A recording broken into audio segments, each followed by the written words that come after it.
Hello traders, hope सभी की trading बहुत बेहतरीन तरीके से चल रही होगी। तो we are back with another pre market analysis video after long time हम बोल सकते हैं, क्योंकि बहुत एक आध आई थिंक एक आध वीक का हमें अच्छा खासा बोल सकते हो कि ब्रेक मिला बीच में। रीज़न भी थोड़े से पर्सनल रीजंस थे।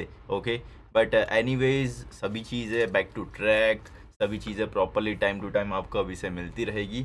ओके, तो चलिए बैंक निफ्टी के चार्ट्स पे चलते बिना किसी देरी के और लेवल्स को समझने की कोशिश करते कि भाई हो क्या रहा है, हो क्या सकता है आने वाले टाइम में। ओके, सो जैसे कि आप देख रहे हो, मुझे ना एक बहुत बोल सकते हो कि बढ़िया सा एक अपर स्विंग एंड लोअर स्विंग दिख रहा है, जहाँ पर मुझे दिख रहा है नियरेस्ट रेजिस्टेंस एरिया मेरा है कुछ 50,000 के आसपास या फिर 49,800 आप कंसिडर करके चलिए।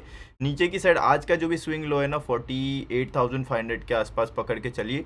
तो एक ये रेजिस्टेंस और ये सपोर्ट, ओके, इसके बीच में यानी कि रेजिस्टेंस और सपोर्ट के बीच में प्राइस चल रहा है। जो भी कल की गैप अप या फिर गैप डाउन की ओपनिंग है उसके अकॉर्डिंग हमें बोल सकते हो कि अंदाज़ा आएगा कि प्राइस रेजिस्टेंस को छूने जाएगा या फिर सपोर्ट्स के आसपास फिर से आता हुआ हमें दिख सकता है। ठीक है, सो वन बाय वन सभी सिनारियोज को यहाँ पर बोल सकते हो कि समझने की कोशिश करते। देखो, जैसे कि मतलब डे हाइस पे मार्केट क्लोज हुआ है उसके अकॉर्डिंग थोड़ा सा चांसेस ज़्यादा है कि गैप अप कल खुले। गैप अप खुल के ना ये 49,500 के ऊपर खुलना चाहिए। ठीक है, 49,500 के ऊपर खुला तो ही आपको ये 500 पॉइंट की शॉर्ट कवरिंग यहाँ तक देखने को मिलेगी, यानी कि हमें 300-400 पॉइंट का गैप अप चाहिए इफ़ हमें बढ़िया सा शॉर्ट कवरिंग मूव चाहिए तो। ओके, इफ़ ये फ्लैट ओपन हुआ ना तो समझ लेना कि सीधा का सीधा या 500 के आसपास जाएगा, 49,500 के आसपास, वहाँ से रिजेक्शन लेके नीचे आने की कोशिश करेगा। यानी कि फ्लैट ओपन होता है तो कॉल साइड में ट्रैपिंग हो सकती है, थोड़ा सा बच के रहियो। ठीक है, तो इस तरीके से फ्लैट ओपन होता है, ऊपर की साइड जाता है तो क्या सिनारियोज हो सकते हैं वो चीज़ आपको समझ में आएगी। अग्रेसिव कॉल साइड में जाना है कब? 49,500 के ऊपर सस्टेन हो जाता है हमारा प्राइस, उसके बाद 500 पॉइंट की जगह रहेगी हमारे लिए कॉल में ट्रेड करने के लिए। ठीक है, तो इस वजह से ये लेवल ज़्यादा इंपॉर्टेंट रहेगा या फिर मेक और ब्रेक एरिया आप बोल सकते हो। ठीक है, फ्लैट टू नेगेटिव ओपन होता है 49,000 सबसे बेस्ट एरिया मुझे लग रहा है बार्न डिप करने के लिए। ठीक है, ये जो भी नीचे से एक रैली आ रही है उसको आप ट्रेंड लाइन से मार्क कर दीजिए लाइक दिस। ओके, एक बोल सकते हो कि फ्लैट टू नेगेटिव खुलता है तो इस तरीके से आपको डिप मिलेगा 49,000 तक का। यहाँ पर कुछ डबल बॉटम बनता है और वहाँ से उठता है तो बहुत बढ़िया तरीके से हमें ये जो भी हायर लॉस फॉर्मेशन चल रहा है इसमें घुसने का मौका मिल सकता है। राइट, सो बाय डिप करना सबसे बेस्ट रह सकता है कल के दिन में अकॉर्डिंग टू जो भी लेवल्स दिख रहे हैं। जब तक 49,000 के ऊपर है तब तक अग्रेसिवली बोल सकते हो कि पुट साइड में कोई नहीं जाएगा।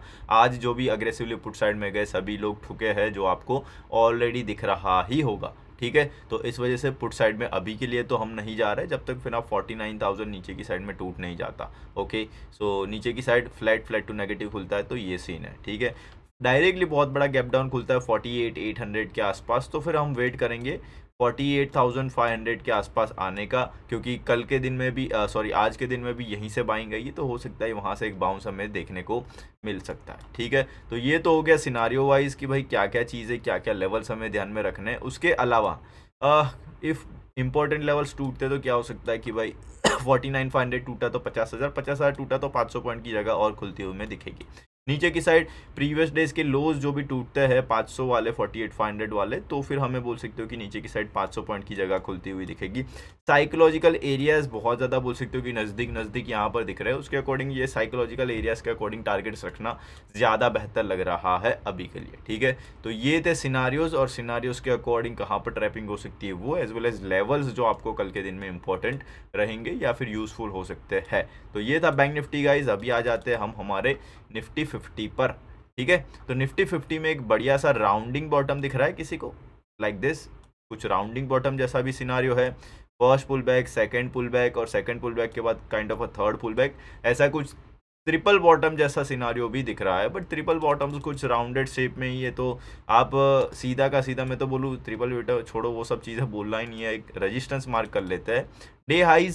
साथ साथ में ये जो पहले रेजिस्टेंस थे, पहले सपोर्ट्स थे, वो अभी रेजिस्टेंस का काम कर रहे हैं, यानी कि भाई प्राइस रेजिस्टेंस पे क्लोज हुआ है, भले डे हाई पे क्लोज हुआ है बट रेजिस्टेंस पे है। ठीक है, तो डायरेक्टली गैप अप खुलता है। ठीक है, वो थोड़ा सा ट्रिकी सिनारियो रहेगा। ठीक है, क्योंकि 23,000 भी है, उसके ऊपर 23,100 पे रेजिस्टेंस भी है, तो 23,000 23,100 ये पूरा एक रेजिस्टेंस एरिया है जहाँ पर हमें स्टार्टिंग में ही रिजेक्शन मिलना स्टार्ट हो जाएगा, ठीक है। तो गैप अप खुलता है तो रिट्रेसमेंट आने का वेट करना है, वो सबसे बेस्ट एरिया रहेगा बाइंग के लिए। फ्लैट ओपन होता है और थोड़ा ऊपर जाने की कोशिश करेगा, समझ लेना कॉल साइड में ट्रैपिंग होगी, तो डायरेक्टली अग्रेसिव ट्रेड कोई नहीं करेगा। फ्लैट टू पॉजिटिव और गैप अप ओपन होने में मज़ा नहीं है, ठीक है।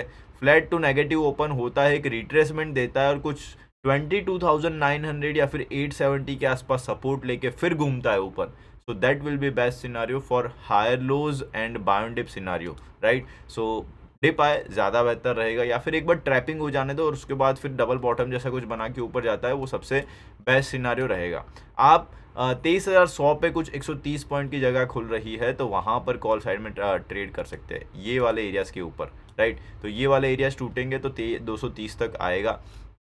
अभी है ना यहाँ पर मेक और ब्रेक एरिया मुझे ये लग रहा है एक्चुअली 23,230। रीज़न बिंग एक बड़ा सा बॉटम ऑलरेडी बन चुका है, दूसरा बॉटम बना के इफ़ ये वाला बोल सकते हो कि एरियाज टेस्ट करता है तो डबल बॉटम बहुत बड़ा सा दिखने को मिल जाएगा, और ये डबल बॉटम का फिर कंटिन्यूशन ऊपर की साइड में 23,450 24,000 तक ऊपर की साइड में देखने को मिल सकता है। Kind of a bottom formation चल रहा है, बट जब तक कंफर्मेशन नहीं आते तब तक हम इसे बॉटम तो नहीं बोलेंगे, ओके। तो सभी सिनारियोस के लिए रेडी रहो भाई। पॉजिटिविटी दिख रही है तो पॉजिटिविटी आ जाती है तो बहुत बढ़िया, नहीं आती है तो फिर दूसरी जगह ट्रेड कर लेंगे, राइट। तो इस तरीके से थोड़ा माइंडसेट रख के चलो तो ज़्यादा बेहतर रहेगा, ठीक है। सो दोनों लेवल्स ऊपर की साइड में हमने बता दिए। फ्लैट टू नेगेटिव ओपन होता है, बहुत ज़्यादा ही गैप डाउन खोल देता है, ठीक है। तो फिर हम वेट करेंगे नीचे की साइड में 23,000 के जब तक ऊपर है, 22,800 के जब तक ऊपर है तब तक थोड़ा सा सपोर्ट हमें मिल सकता है, क्योंकि ये सपोर्ट एरियाज है, ठीक है। नीचे की साइड 22,800 टूट जाता है तो 22,700 और उसके नीचे फिर 22,500 तक के भी लेवल्स हमारे पास होंगे, ठीक है। तो प्राइस एक्शन फॉलो होता है तो ऊपर 23,230 23,450 देखने को मिल सकता है, नहीं हुआ तो 22,800 एंड 22,500 देखने को मिल सकता है। इस तरीके से लेवल्स आप थोड़े से ध्यान में रखिए, और मुझे लग रहा है तब तक यही लेवल्स के अकॉर्डिंग कामकाज आपको कल देखने को मिल सकता है, ठीक है। तो सभी चीज़ें मैंने समझा दी है, थोड़े से फास्ट वे में समझाइए, बट यस सभी चीज़ें आपको समझा दी है। तो लेवल्स एंड प्राइस एक्शंस को यूज़ करके, स्ट्रेटजीज़ को यूज़ करके बढ़िया से ट्रेड करते रहिए। एंड आई थिंक आज के दिन ट्रेड्स तो अच्छे ही गए थे, एज वेल एज एक BTST भी दिया। तो देखते हैं कल कैसा काम रहता है, ठीक है। तो चलिए फिर मिलते हैं कल। होप सभी को अच्छा वीडियो लगा हो तो लाइक शेयर सब्सक्राइब जरूर कर देना, और विश्वास है कि आप करके ही जाओगे, ठीक है। तो चलिए मिलते हैं नेक्स्ट सेशन में, तब तक के लिए बाय गाइस, टेक केयर।